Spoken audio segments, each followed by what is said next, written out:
অবশেষে নিজ দেশের মুসলমানদের কাছে ক্ষমা চেয়েছে শ্রীলঙ্কা। দেশটির 2,20,00,000 জনসংখ্যার প্রায় 10% মুসলিম জনগোষ্ঠী। মুসলমানদের ধর্মীয় অনুভূতিতে আঘাত দেওয়ার জন্য এই ক্ষমা চেয়েছে লঙ্কান সরকার। ইতোমধ্যে ক্ষমা চাওয়া সংক্রান্ত একটি যৌথ প্রস্তাবও অনুমোদন করেছে দেশটির মন্ত্রিসভা। বুধবার এক প্রতিবেদনে এই তথ্য জানিয়েছে সাউথ চায়না মর্নিং পোস্ট এবং দ্য হিন্দু। প্রতিবেদনে বলা হয় 2019 সালে করোনা মহামারী শুরু হওয়ার পর অন্যান্য দেশের মতো শ্রীলঙ্কাতেও ব্যাপক মানুষের প্রাণহানির ঘটনা ঘটে। ওই সময় বিশ্ব স্বাস্থ্য সংস্থা WHO মত দিয়েছিল করোনায় মৃতদের লাশ মুসলিম রীতিতে দাফন করা নিরাপদ। 250-টিরও বেশি ডিজাইন অপশন নিয়ে ওয়ালটন স্মার্ট ফ্রিজ, বোঝে আপনার প্রয়োজন।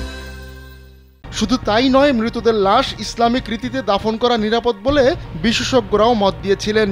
কিন্তু তৎকালীন শ্রীলঙ্কান সরকার মুসলিমদের লাশও বাধ্যতামূলক পোড়ানোর নির্দেশ দেয়। এতে ক্ষোভ প্রকাশ করেন মুসলিমরা।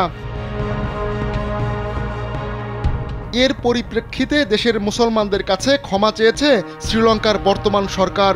মঙ্গলবার দেশটির সরকার এক বিবৃতিতে বলেছে, কোভিড-19 মহামারী চলাকালীন বাধ্যতামূলকভাবে লাশ পুড়িয়ে ফেলার নীতির বিষয়ে ক্ষমা প্রার্থনা করেছে দেশের মন্ত্রিসভা।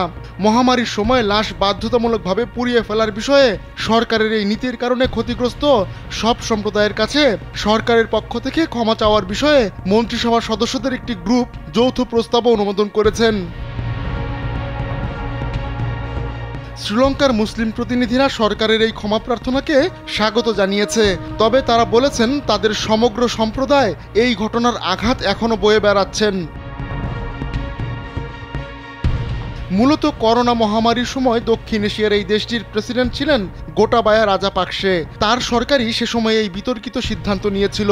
বর্তমান সরকারের বিবৃতিতে আরও বলা হয়েছে, শ্রীলঙ্কায় একটি নতুন আইন করা হবে, যার মাধ্যমে ভবিষ্যতে মুসলিম বা অন্য কোনো সম্প্রদায়ের মানুষের দাফন বা অন্ত্যেষ্টিক্রিয়ার রীতিনীতি লঙ্ঘন না করা নিশ্চিত করার নিশ্চয়তা দেওয়া হবে।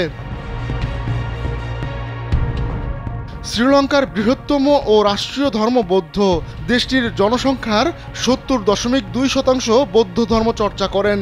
এদের অধিকাংশই প্রধানত থেরবাদ চিন্তাধারার অনুসারী। দেশটির অনুসারীর দিক থেকে দ্বিতীয় স্থানে রয়েছে হিন্দু ধর্ম। ইসলাম দেশটির তৃতীয় সর্বাধিক প্রচলিত ধর্ম। সুন্নি এই মুসলিম জনগোষ্ঠী ইমাম শাফি মাযহাবের অনুসরণ করে। আরব ব্যবসায়ীদের মাধ্যমে দেশটিতে ইসলাম ধর্মের প্রচার ঘটায় মূলত এই জনগোষ্ঠী ইমাম শাফির অনুসারী। আহমদুল্লাহ শিকদার, কালবেলা ডেস্ক।